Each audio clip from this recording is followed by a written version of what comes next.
Evangelio de hoy. Primera lectura. Lectura del segundo libro de Samuel. Capítulo 11, versículos 1 al 4, del 4 al 10 y 13 al 17.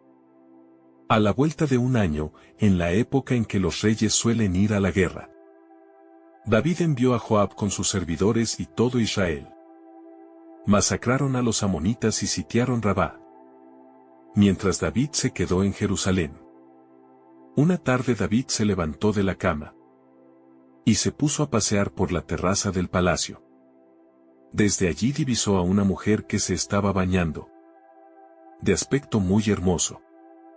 David mandó averiguar quién era aquella mujer, y le informaron: es Betsabé, hija de Elián, esposa de Urías, el hitita. David envió mensajeros para que la trajeran. Ella volvió a su casa. Quedó encinta y mandó este aviso a David: estoy encinta. David, entonces, envió a decir a Joab: mándame a Urías, el hitita.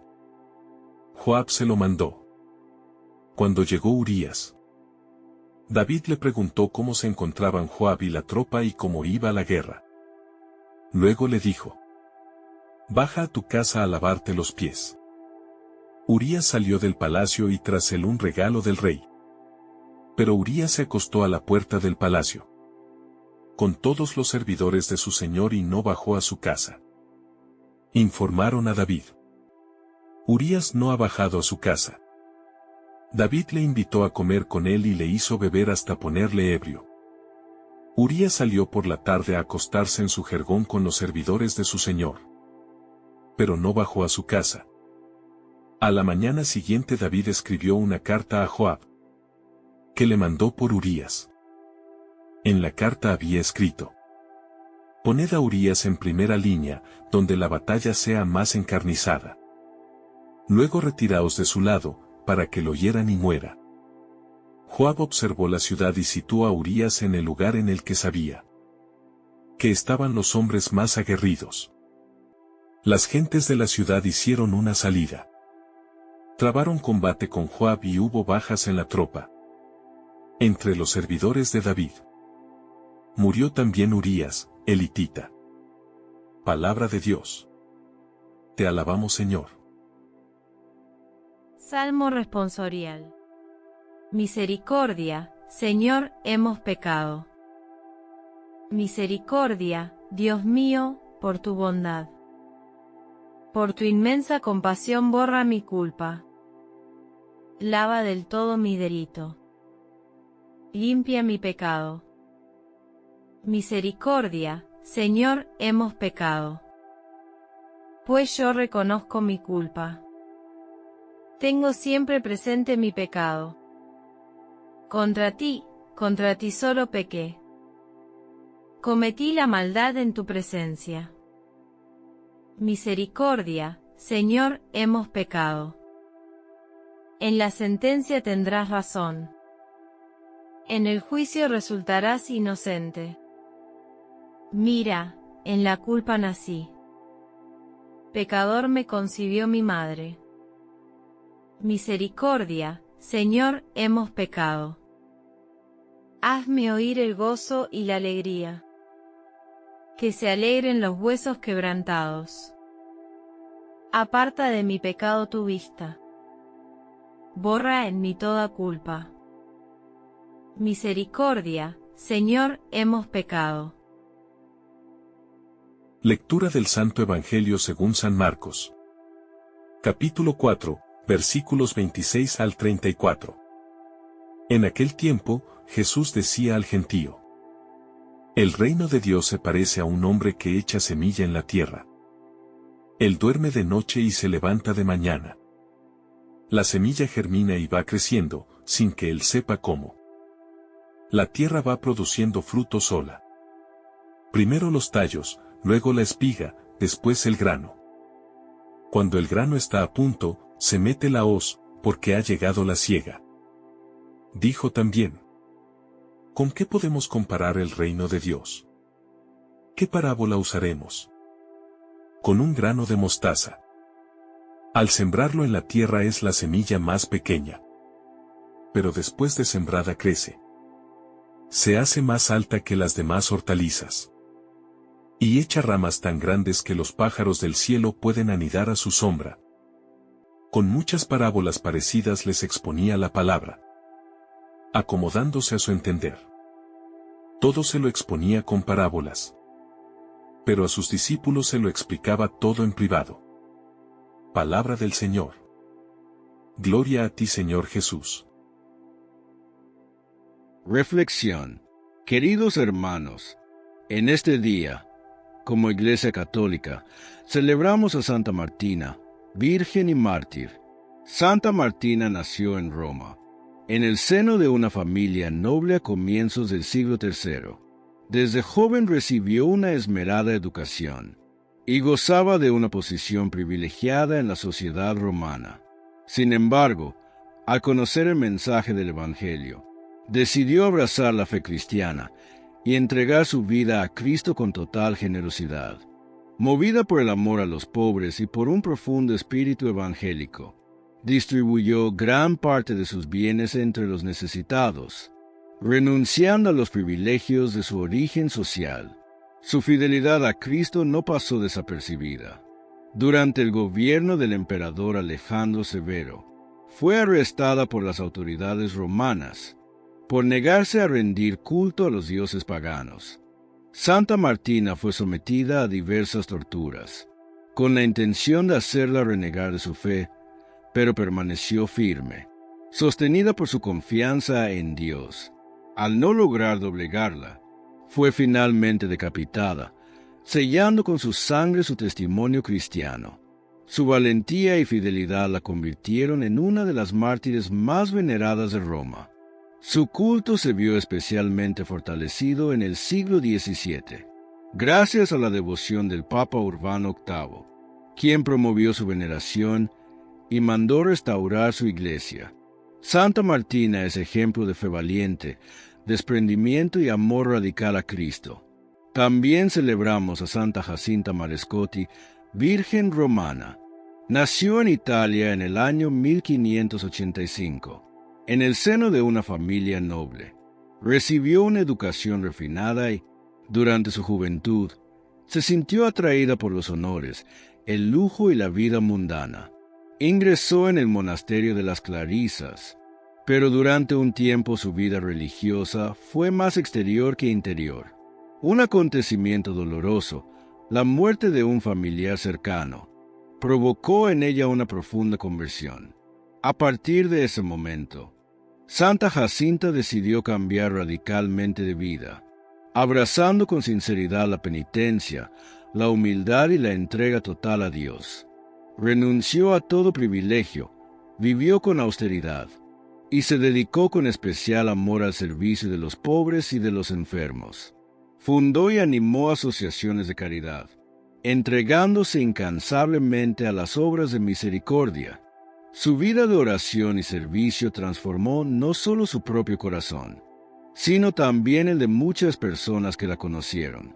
Vivió sus últimos años en profunda unión con Dios, irradiando paz y misericordia. Murió en el año 1640, dejando un testimonio luminoso de conversión sincera y caridad activa. Santa Jacinta Marescotti es modelo de cambio interior, de amor a los pobres y de fidelidad perseverante al llamado de Dios. Pasemos ahora a la primera lectura. Queridos hermanos, debemos detenernos con mucha seriedad a considerar cómo el pecado comienza a gestarse en los momentos de ocio, en el descuido de nuestras obligaciones y en esa peligrosa comodidad que nos hace creer que ya somos invencibles ante la tentación. La lectura nos sitúa en el tiempo en que los reyes suelen salir a la guerra, un momento donde David debería haber estado al frente de sus tropas, cumpliendo su deber como pastor y protector de Israel. Sin embargo, él decide quedarse en Jerusalén, delegando su responsabilidad en otros y permitiéndose un reposo que no le correspondía. Es precisamente en ese atardecer, mientras paseaba por la azotea de su palacio, cuando su mirada se desvía y se posa sobre lo que no le pertenece, iniciando una cadena de decisiones que terminarán en una tragedia espiritual y humana de dimensiones incalculables. En nuestra realidad cotidiana, este pasaje nos habla directamente al alma sobre los peligros de bajar la guardia, sobre esas azoteas de nuestra vida donde nos permitimos mirar aquello que sabemos que nos aparta de la gracia de Dios. El pecado no suele entrar de golpe con una explosión. Entra con la suavidad de una brisa en un momento de aburrimiento, de descuido en la oración o de exceso de confianza en nuestras propias fuerzas, haciéndonos olvidar que somos vasijas de barro necesitadas de la vigilancia constante. David, el hombre según el corazón de Dios, el que venció a Goliat con una honda y una piedra, cae ahora derrotado por su propia mirada porque dejó de estar en guardia, porque se permitió un descanso del espíritu, que lo dejó vulnerable ante los deseos de la carne. Debemos revisar cuáles son esas azoteas en las que nos paseamos hoy en día. Si estamos exponiendo nuestra mente y nuestro corazón a imágenes, conversaciones o situaciones que sabemos que van a encender pasiones desordenadas, creyéndonos erróneamente que tenemos el control de la situación. La caída de David comienza con una mirada, pero se concreta en una acción deliberada cuando manda preguntar por aquella mujer, demostrando que el pecado ya ha empezado a nublar su entendimiento y a silenciar su conciencia. El rey abusa de su autoridad para satisfacer un deseo pasajero, olvidando que su poder le fue dado para servir al Señor, y no para pisotear los mandamientos, que él mismo juró proteger como soberano del pueblo elegido. Esta parte de la historia nos interpela sobre cómo usamos nosotros nuestra influencia, nuestro poder en la familia, en el trabajo o en la comunidad, advirtiéndonos que nadie, por muy santo o importante que se crea, está libre de sucumbir a la soberbia de creer que sus deseos están por encima de la ley de Dios. El pecado tiene una fuerza cegadora, que nos hace ver como necesario aquello que es ofensivo, que nos hace sentir dueños de lo que es ajeno, y que nos empuja a buscar la satisfacción propia, sin importar el daño que causemos a los demás. Es necesario que comprendamos que el ocio espiritual es el terreno donde el enemigo siembra sus peores semillas, por lo cual la vigilancia debe ser nuestra compañera de camino en cada instante, especialmente cuando sentimos que todo va bien y que no tenemos batallas externas que pelear. David se quedó en casa mientras los demás luchaban. Se quedó en la comodidad mientras el arca de Dios y sus soldados estaban en tiendas de campaña. Y fue ese desapego de la lucha lo que lo llevó a la ruina moral. Nosotros también estamos en una guerra espiritual constante, y en el momento en que decidimos que ya hemos rezado suficiente, que ya hemos ido a misa suficiente o que ya somos lo suficientemente buenos, como para permitirnos ciertos gustitos peligrosos, estamos abriendo la puerta a una caída que puede destruir años de caminar en la fe. La mirada de David se convirtió en deseo, el deseo en pecado, y el pecado en una mancha que perseguiría a su casa por generaciones, enseñándonos que un solo momento de descuido puede tener consecuencias que nunca imaginamos. Esta lectura es un llamado urgente a recuperar la disciplina del espíritu, a no pasearnos por las azoteas de la tentación, y a recordar que nuestra única seguridad reside en la cercanía humilde con el Señor. No permitamos que la comodidad de nuestros palacios personales nos haga olvidar que somos soldados de Cristo, llamados a estar en la línea de fuego de la caridad y de la rectitud, huyendo de todo lo que pueda empañar la pureza de nuestro corazón. Pidamos la gracia de tener ojos que solo busquen lo que es noble, lo que es justo y lo que agrada a Dios, para que nunca tengamos que llorar las consecuencias de una mirada que se dejó arrastrar por la vanidad de este mundo. La historia de David es nuestra historia cuando nos creemos autosuficientes, por lo cual debemos abrazar la humildad y la vigilancia como los escudos, que nos protegerán de caer en el abismo de la desobediencia. y del alejamiento de la presencia divina. Queridos hermanos, al avanzar hacia la lectura, nos encontramos con el intento desesperado de David por ocultar su pecado, lo cual nos revela la dinámica engañosa de la culpa, cuando no se enfrenta con la verdad del arrepentimiento. Una vez que el adulterio se ha consumado, y que Betsabé le hace saber que está encinta, David, en lugar de postrarse ante Dios y confesar su falta, decide tejer una red de mentiras y manipulaciones para salvar su apariencia ante el pueblo. Manda llamar a Urías elitita, el esposo de la mujer, un soldado leal y recto que estaba dando la vida en el campo de batalla, con la intención de que éste fuera a su casa, y así el embarazo pudiera atribuirse a él. Vemos aquí la oscuridad que el pecado proyecta sobre la inteligencia, pues David, el salmista, el ungido, comienza a actuar con una frialdad y una hipocresía que nos asustan, tratando de usar la lealtad de un hombre justo para encubrir su propia iniquidad. En nuestra realidad actual, a menudo actuamos como David cuando, después de haber cometido una falta, gastamos más energía en ocultarla que en pedir perdón, envolviéndonos en una espiral de mentiras que solo hacen el agujero más profundo. El pecado oculto es una carga que carcome el alma, que nos vuelve falsos y que nos obliga a vivir con una máscara frente a nuestra familia y frente a la iglesia, creyendo tontamente que si los hombres no lo saben, Dios tampoco lo ve. David intenta forzar a Urías a disfrutar de la comodidad de su hogar, pero se encuentra con la nobleza de un soldado, que se niega a descansar mientras sus compañeros sufren en la guerra, una lealtad que deja en evidencia la bajeza del rey. ¿Cuántas veces el testimonio de las personas sencillas, de los que viven con rectitud y sacrificio, nos avergüenza en medio de nuestras tibiezas y de nuestras trampas morales, recordándonos lo que significa ser verdaderamente fieles a un compromiso? Urías duerme a la puerta del palacio. Se niega a entrar en su casa por respeto al arca y a su jefe Joab, demostrando una integridad que David ya ha perdido en su carrera por salvar su honor mundano. El pecado no solo daña a quien lo comete, empieza a envenenar las relaciones con los que nos rodean, llevándonos a manipular a las personas, como si fueran piezas de un juego de ajedrez, para proteger nuestra imagen de buenos cristianos.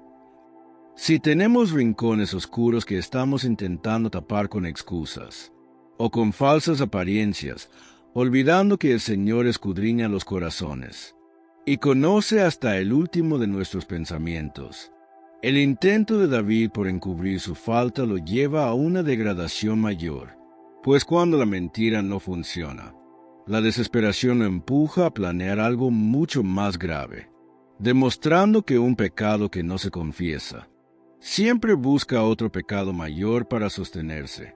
Debemos tener cuidado con la ética del ocultamiento, esa que nos dice que mientras nadie se entere, no pasa nada, porque esa es la mentira más grande del enemigo para mantenernos encadenados y alejados de la verdadera libertad que da la verdad.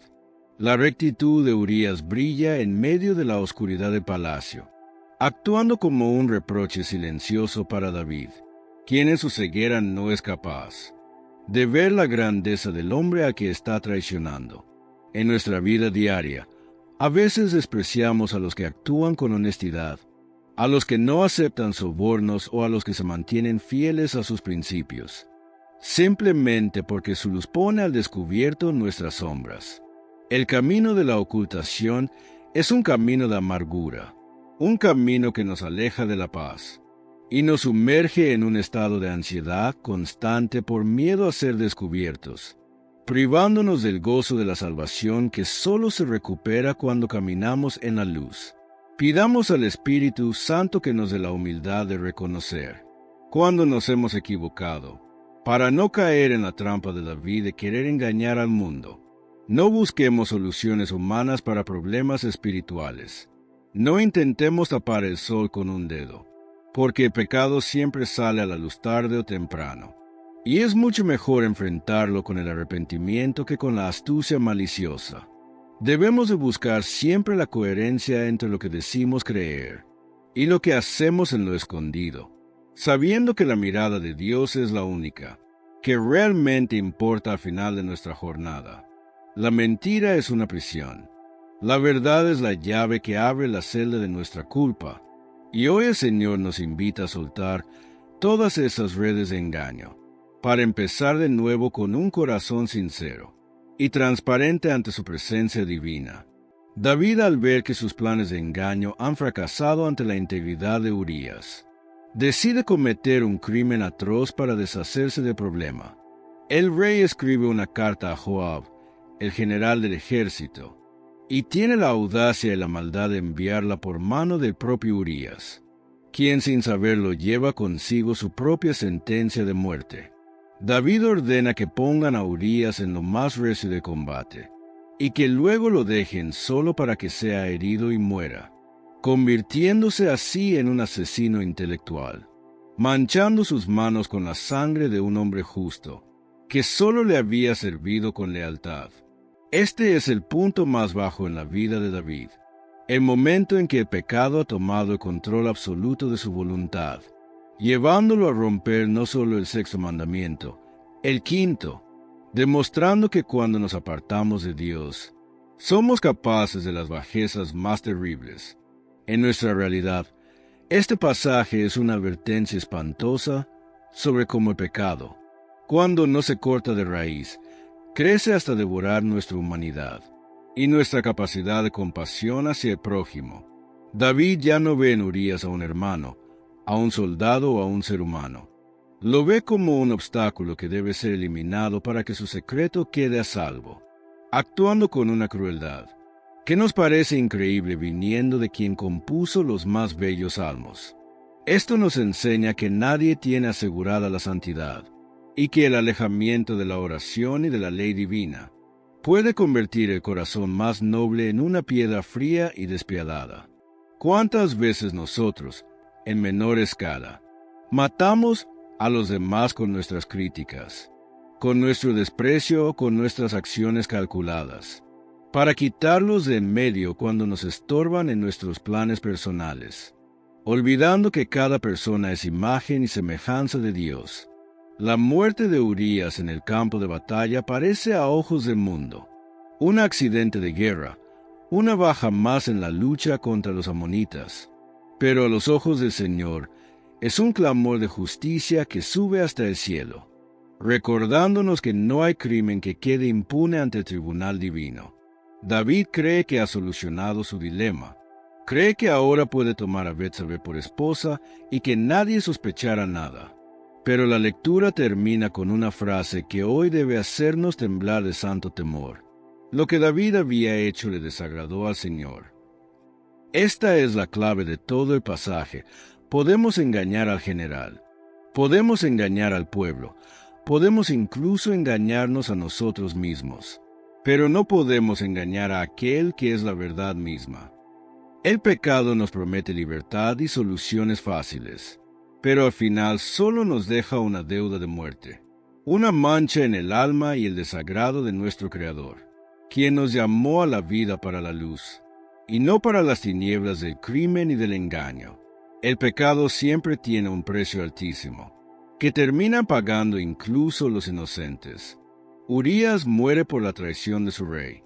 Betsabé queda viuda y el niño que nacerá llevará el estigma de esta unión pecaminosa, demostrando que nuestras faltas afectan a toda la comunidad y rompen la armonía del reino de Dios. Debemos pedir perdón por todas las veces que hemos sido cómplices de injusticias por salvar nuestro pellejo, por todas las veces que hemos sacrificado a otros en el altar de nuestra comodidad o de nuestra reputación. La historia de David no termina aquí. Gracias a Dios habrá un arrepentimiento posterior, pero el daño ya está hecho. La sangre ya ha sido derramada, y esto nos debe hacer meditar sobre la gravedad de jugar con el pecado, como si fuera algo sin importancia. Esta lectura nos debe dejar una inquietud santa en el corazón. que nos mueva a la vigilancia constante, a la verdad absoluta en nuestras palabras, y al respeto sagrado por la vida y la dignidad de cada persona, que Dios pone en nuestro camino. No permitamos que el poder, el deseo o la soberbia nos nublen la vista al punto de ver a los demás como objetos, o como estorbos, sino que busquemos siempre la justicia y la misericordia que el Señor nos pide. Nuestra vida debe de ser siempre agradable a los ojos del Padre Celestial. Si caemos, pecamos, debemos ir a los pies del Señor con un corazón arrepentido y pedir perdón por las faltas cometidas, pues solo en Dios encontramos la verdadera paz, y que fuera de su ley solo hay confusión, dolor y muerte. Pasemos ahora al Evangelio de hoy. La lectura nos presenta la parábola de la semilla que germina y crece por sí sola, un mensaje que es, ante todo, un llamado profundo a la fe y a la confianza absoluta en la acción de nuestro Padre Celestial.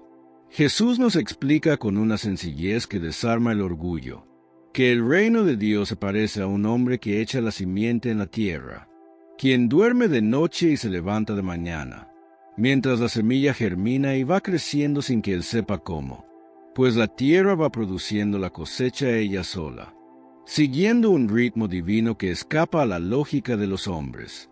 Esta imagen nos sitúa de frente a una realidad que a menudo nos cuesta aceptar en este mundo moderno, donde queremos tener el control de absolutamente todo, donde nos angustiamos y no vemos resultados inmediatos en nuestras finanzas, en nuestro trabajo o incluso en la conducta de nuestros hijos.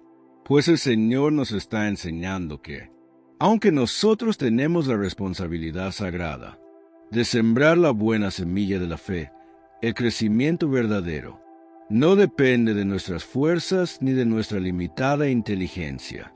Es un llamado urgente a la humildad, a reconocer con sencillez que somos simples servidores que colaboran con el dueño de la mies, pero que debemos tener la docilidad de dejar que Dios haga su trabajo secreto en el interior de los corazones, confiando plenamente en que Él es capaz de hacer lo que es mejor para nosotros, en el tiempo perfecto de su providencia.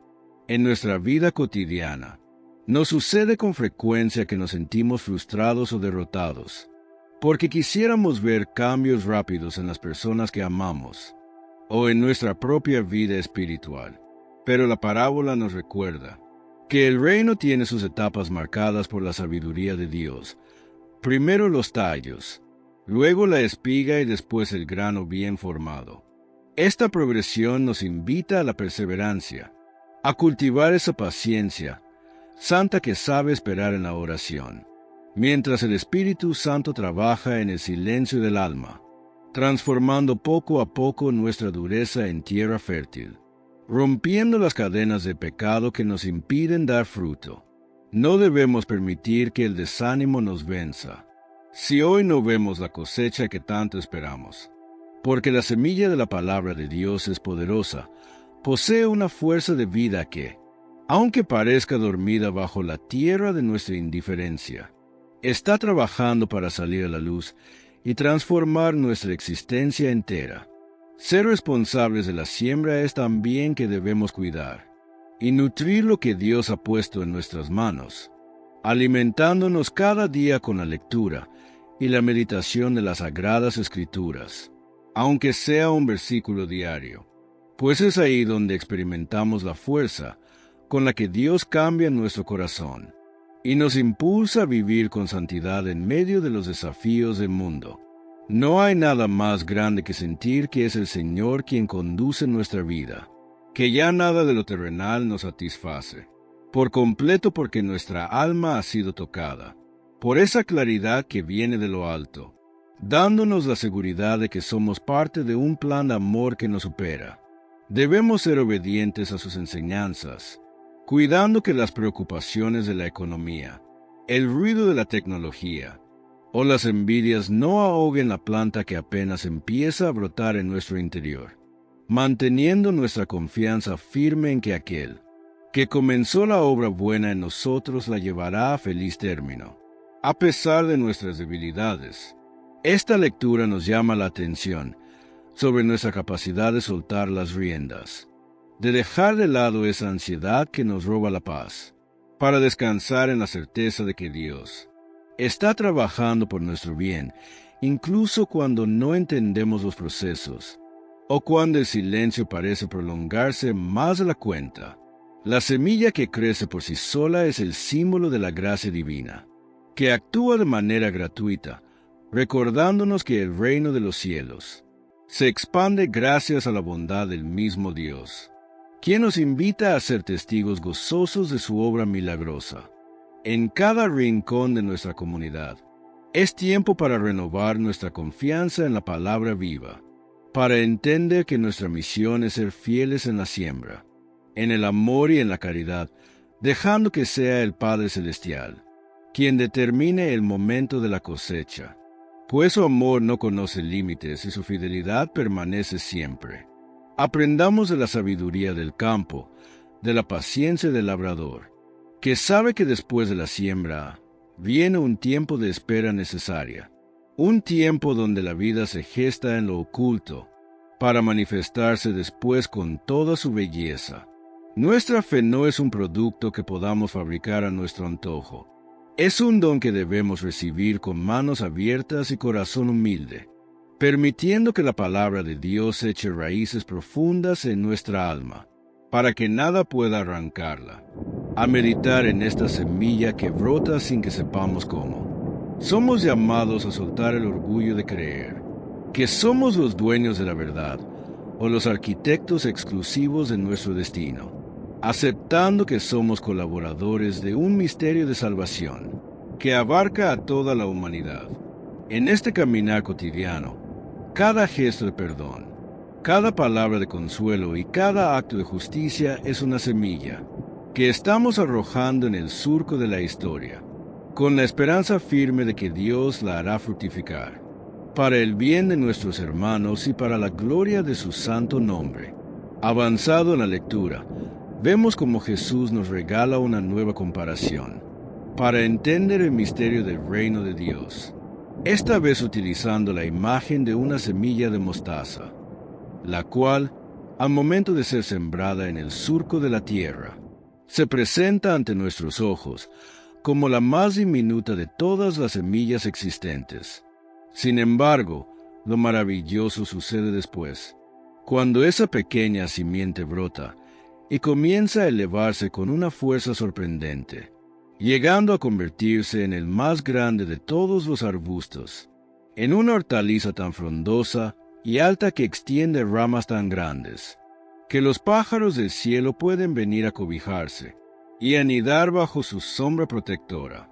Esta parábola es un espejo de lo que sucede en nuestra propia vida interior, donde muchas veces nos sentimos pequeños, limitados o pensamos que nuestra fe es demasiado débil para enfrentar las tormentas de este mundo, olvidando que el poder de Dios no necesita de grandezas humanas para manifestar su gloria.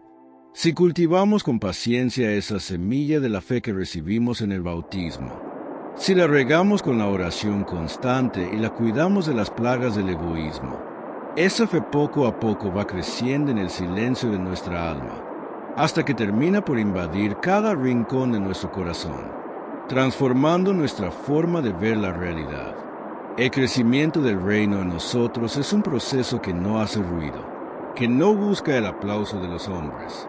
Se manifiesta cuando esa vida interior se vuelve tan fuerte, que empezamos a reflejarla en nuestro exterior a través de la caridad, del servicio desinteresado y de esa entrega generosa hacia nuestros semejantes, que no espera nada a cambio.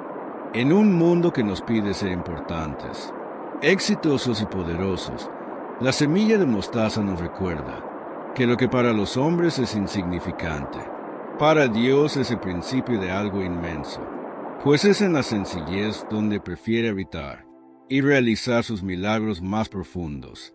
Debemos comprender que nuestra vida interior es como ese arbusto que debe dar cobijo a los demás, lo cual significa que nuestra fe debe servir para que otros encuentren consuelo, para que quienes están cansados o heridos por la vida puedan hallar en nosotros un refugio de paz y de esperanza. Sin embargo, aunque veamos que nuestra fe crece fuerte y que el arbusto de nuestra vida espiritual se vuelve frondoso, no debemos caer en el descuido ni en la soberbia de creer que ya lo hemos logrado todo, ya que la parábola de la semilla de mostaza es también un llamado urgente a la responsabilidad y a la obediencia cotidiana. Estamos obligados a ser responsables de nuestras acciones, de las decisiones que tomamos en la intimidad de nuestro hogar y en el ejercicio de nuestro trabajo, sabiendo que cada paso que damos debe estar en sintonía con las enseñanzas del Señor, para que nuestra existencia sea verdaderamente fructífera y significativa.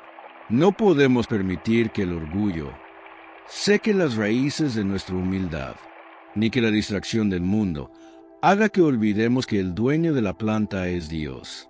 Nosotros solo somos el terreno donde Él ha querido sembrar su amor. Por esta razón, cultivar la semilla de la mostaza requiere una obediencia constante a la palabra divina, un deseo de seguir los pasos de Jesús incluso cuando el camino se pone difícil, porque sólo así nuestras ramas serán lo suficientemente fuertes para sostener a los que sufren y para dar testimonio de que el reino de los cielos ya está actuando en medio de nosotros. Nuestra vida espiritual debe ser ese lugar de encuentro, donde los pájaros del cielo, que representan a nuestros hermanos necesitados de Dios, puedan anidar y encontrar el alimento de la esperanza, demostrando con hechos que el amor del Padre Celestial es capaz de transformar lo pequeño en grande, lo débil en fuerte y lo efímero en eterno. Necesitamos saber sobre el tamaño de nuestra fe, pero no para desanimarnos si la sentimos pequeña, para confiar en que, si la ponemos en manos del Señor, Él la hará crecer hasta límites que no podemos imaginar, dándonos la capacidad de ser instrumentos de su paz en un mundo que tiene sed de su presencia. Seamos dóciles a la acción del Espíritu Santo, permitiendo que la semilla de la mostaza rompa la cáscara de nuestro egoísmo, para que la vida nueva de Cristo se abra paso en nosotros, convirtiéndonos en arbustos llenos de frutos de justicia, de alegría y de una caridad que no conoce fronteras. Esta es la belleza del reino, que empieza como un suspiro en el alma y termina siendo un bosque de bendiciones para toda la humanidad, por lo cual debemos cuidar con celo ese tesoro que llevamos dentro, sabiendo que de nuestra fidelidad depende que otros puedan encontrar el camino hacia la casa del Padre. Ahora nos detenemos en esa frase del Evangelio que nos dice que Jesús les exponía la palabra con muchas parábolas parecidas, acomodándose a su entender, lo cual es un gesto de una ternura y de una pedagogía divina que debe conmovernos profundamente. El Señor, siendo la sabiduría eterna, siendo el Verbo por quien todo fue creado, no utiliza un lenguaje complicado o distante para hablarnos de las cosas del cielo. Prefiere bajar a nuestra realidad. Utiliza los ejemplos de la siembra, de la levadura, de la red de pesca, de la vida misma, para que el mensaje de salvación pueda entrar en el corazón de cada persona, sin importar su condición o su nivel de estudio. Este modo de actuar de Jesús es un llamado directo a nuestra propia creatividad, a nuestra imaginación puesta al servicio de la fe, pues nos enseña que la verdad de Dios, siendo única y eterna, tiene la capacidad de adaptarse a cada tiempo y a cada cultura para que nadie se quede sin recibir la caricia de su misericordia. En este mundo que cambia tan rápido, donde las formas de comunicarnos son tan distintas a las de hace unos años, estamos invitados a encontrar maneras nuevas y originales de explicar la palabra de Dios, de modo que los otros puedan entender que el Evangelio no es un libro antiguo y empolvado, es una noticia viva, que tiene algo que decir sobre sus problemas de hoy, sobre sus miedos y sobre sus esperanzas, así como Jesucristo se hizo entender, tanto por los letrados como por los más humildes. Vemos con alegría como tantos misioneros catequistas y sacerdotes buscan la manera de que la predicación llegue con fuerza al alma de la gente, utilizando comparaciones con la vida cotidiana, con las luchas del trabajador, con las alegrías de la madre de familia y con los anhelos del joven que busca un sentido para su vida. Cada uno de nosotros, en nuestro propio ambiente, estamos llamados a transformar nuestra vida personal en una parábola viviente, en un relato que ayude a los demás a comprender la acción amorosa de Dios en este mundo, demostrando con nuestra conducta que seguir al Señor es el camino más hermoso que un ser humano puede recorrer. Es de apreciar y agradecer que la Iglesia esté aprovechando las herramientas tecnológicas para la evangelización, pues a través de Internet y de los medios de comunicación, el mensaje de Jesús puede cruzar fronteras que antes parecían imposibles de atravesar, llegando a los enfermos en los hospitales, a los presos en las cárceles y a quienes viven en lugares remotos. Con la debida prudencia, con un sano juicio y bajo la guía del Espíritu Santo, podemos hallar canales católicos que son verdaderos oasis de luz, en medio de tanta confusión, ayudando a las personas a crecer espiritualmente, a reflexionar las Escrituras y a celebrar la fe. Con una comunidad que se extiende por todo el planeta, no podemos permitir que nuestra falta de interés por la palabra de Dios, o tal vez nuestra comodidad, nos prive de las inmensas bendiciones que trae el conocimiento de la verdad a nuestra vida, porque el reino de los cielos se expande solo gracias a la bondad de Dios. Pero Él ha querido contar con nuestra voz y con nuestro ingenio para que esa expansión no se detenga. Si Jesús acomodó a nuestro entender, nosotros debemos tener la humildad de aprender de Él para ser mejores comunicadores de su amor, evitando las palabras vacías o los discursos fríos, que no tocan el corazón de nadie, buscando siempre ese lenguaje sencillo, que nace de la experiencia personal de haber sido rescatados por Cristo. La evangelización no es una tarea de unos pocos expertos. Es el deber de todo bautizado que ha descubierto que el tesoro de la fe es demasiado grande para guardárselo solo para sí, por lo cual debemos pedirle al Señor que nos dé la sabiduría, para saber qué decir y cómo actuar en cada momento. Nuestra vida debe de ser como esa parábola que el vecino, el compañero de trabajo o el familiar alejado necesiten leer para volver a creer, para sentir que Dios está cerca y que su palabra tiene poder de devolver la alegría a quien la ha perdido en medio de las sombras de este siglo. Meditamos sobre cómo estamos compartiendo nuestra fe, si somos puentes que facilitan el encuentro con el Señor, o si somos muros que lo dificultan con actitudes erradas, o lenguajes que nadie comprende, sabiendo que la meta es que todos lleguen al conocimiento de la verdad. Dios nos ha dado el don de la palabra y de la inteligencia, para que los usemos para su gloria, para que seamos creativos en la caridad y audaces en el anuncio del Evangelio, permitiendo que la frescura del Espíritu Santo renueve constantemente nuestra forma de vivir y de transmitir la esperanza que no defrauda. Seamos dóciles a esta invitación de Jesús, acomodándonos nosotros también a las necesidades de nuestros hermanos, escuchando sus dudas, compartiendo sus penas y mostrándoles, con la sencillez de una parábola, que el reino de Dios está más cerca de lo que ellos imaginan, esperándolos con los brazos abiertos para darles una vida nueva.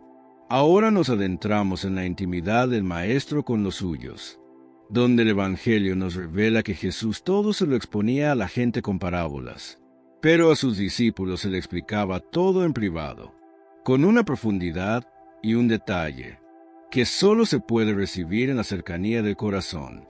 Esta distinción no nace de una preferencia caprichosa del Señor, nace de la disposición y de la preparación de quienes habían decidido dejarlo todo para seguir sus pasos, pues Jesús sabía que sus discípulos estaban más capacitados para entender los mensajes de manera clara, al haber aceptado vivir en una comunión constante con Él. A estos hombres, que compartían su pan, sus caminatas y sus silencios. Se les revelaron los misterios más grandes del reino de Dios, incluyendo la identidad verdadera de Jesús como el Hijo del Padre, el significado eterno de sus enseñanzas sobre la cruz, y el plan de salvación diseñado para establecer su reinado en la tierra.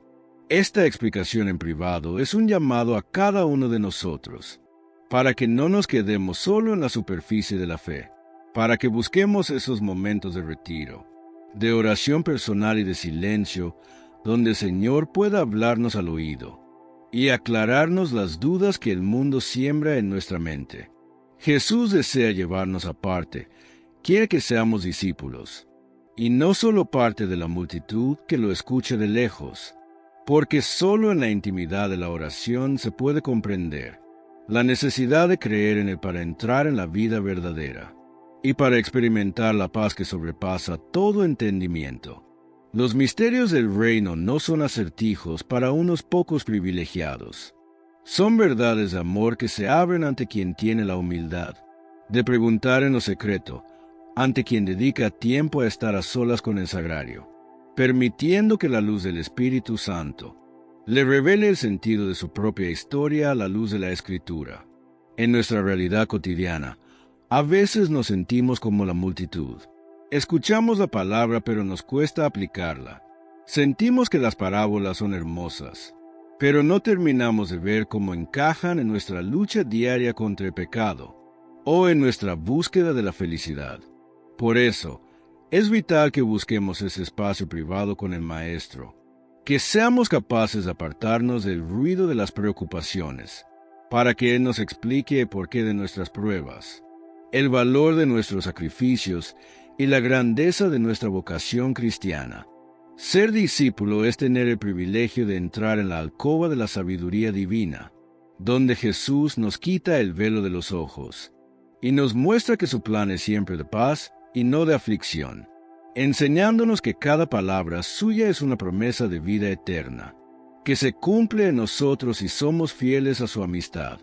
Busquemos siempre comprender lo que dice la palabra, no con la soberbia de que cree saberlo todo, con la sencillez del discípulo que se sabe necesitado de la guía de su Señor, confiando en que Él nunca nos dejará en la oscuridad si lo buscamos con sinceridad.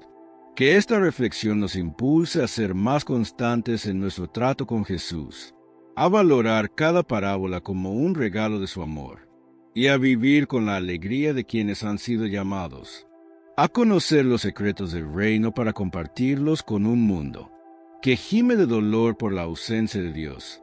Seamos tierra fértil, seamos ramas frondosas y seamos, sobre todo, amigos íntimos de aquel que nos le explica todo con ternura, para que nuestra vida sea un testimonio claro de la victoria de Cristo, sobre la muerte y sobre el pecado, hoy y por siempre. Amén. Por último, vamos a leer algunos de sus comentarios. María Cruz pide oración por su hermano Francisco y por su matrimonio. Hermana María Cruz, ponemos ante el Señor a tu hermano Francisco y su matrimonio. Que Dios derrame su gracia, restaure el amor, fortalezca la unión y conceda paz, diálogo y fidelidad en su hogar. Amén. Darío pide paz en su hogar. Hermano Darío, presentamos su hogar ante el Señor. Que Jesús, Príncipe de la Paz, habite en tu casa, calme toda tensión, sane heridas y conceda unidad, respeto y amor entre todos. Amén. Carmen Santos pide oración por su descanso y molestias en su cama. Hermana Carmen, ponemos su cansancio y tus molestias en las manos de Dios. Que el Señor te conceda descanso, alivio en tu cuerpo y tranquilidad en tu mente para que puedas dormir en paz. Amén. Irene Baqué pide oración por Gimnasio García para que deje los vicios y sea liberado de las drogas. Hermana Irene, confiamos a Gimnasio a poder liberador de Cristo. Que el Señor rompa toda cadena, sane su interior, y le conceda la fuerza para comenzar una vida nueva lejos de los vicios. Amén. Paula Benítez da gracias y pide bendición para sus hijos, nietos y para ella misma. Hermana Paula, Damos gracias a Dios por tu vida y por tu familia. Que el Señor bendiga y proteja a tus hijos, a tus nietos, y te conceda a ti salud, fortaleza y sabiduría para seguir adelante. Amén. Carmen Sánchez pide oración por sus hijos. Hermana Carmen, ponemos a tus hijos en el corazón de Dios. Que el Señor los cuide, los proteja del mal y los guíe siempre por caminos de bien y esperanza. Amén. José Canela pide oración por su familia. Hermano José, presentamos a tu familia ante el Señor. Que Dios los cubra con su paz, los mantenga unidos y los bendiga con salud y fe firme. Amén. Alexander Aguilar pide oración por su esposo para que se aleje del alcohol. Hermana Alexander, confiamos a tu esposo al Señor. Que Dios le conceda la fuerza para apartarse del alcohol, sane sus heridas interiores y restaure su vida y su hogar. Amén. María Espinosa pide oración por su hijo Luis para sanación de drogas y una buena conversión. Hermana María, ponemos a Luis en las manos misericordiosas de Dios. Que el Señor lo libere de las drogas, toque su corazón y lo lleve a una conversión sincera y duradera. Amén.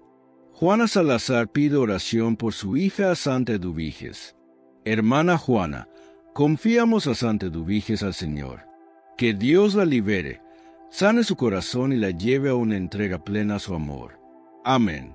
Del Carmen Jiménez pide oración por su hijo Eduardo para que deje el vicio de beber. Hermana, presentamos a Eduardo ante Dios. Que el Señor rompa toda dependencia, le conceda dominio propio y lo conduzca a una vida sana y renovada. Amén. José Luis Cohen Suero pide salud por su hermano José Benigno y su cuñado Sandy Almeida. Hermano José Luis, ponemos a tus seres queridos en manos del Señor. Que Dios les conceda sanación, fortaleza y paz en este momento de necesidad. Amén. Janet Paucar pide oración por su hijo Cristian Pineda, para que se aleje del alcohol y malas amistades. Hermana Janet, confiamos a Cristian al amor de Cristo. Que el Señor lo rescate del vicio, lo rodee de buenas personas, y renueve su vida con esperanza. Amén. Nancy Cerrato pide oración por su familia y por su hijo Ángel Lerín.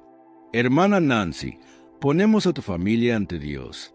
Que el Señor fortalezca a Ángel en su enfermedad, les conceda unidad, fe y un corazón lleno de bendiciones. Amén. Adela Bautista pide oración por los enfermos que agonizan en hospitales y en la calle. Hermana Adela, elevamos esta súplica al Señor. Que Dios tenga misericordia de los enfermos, los consuele, los fortalezca y no los deje solos en su dolor. Amén.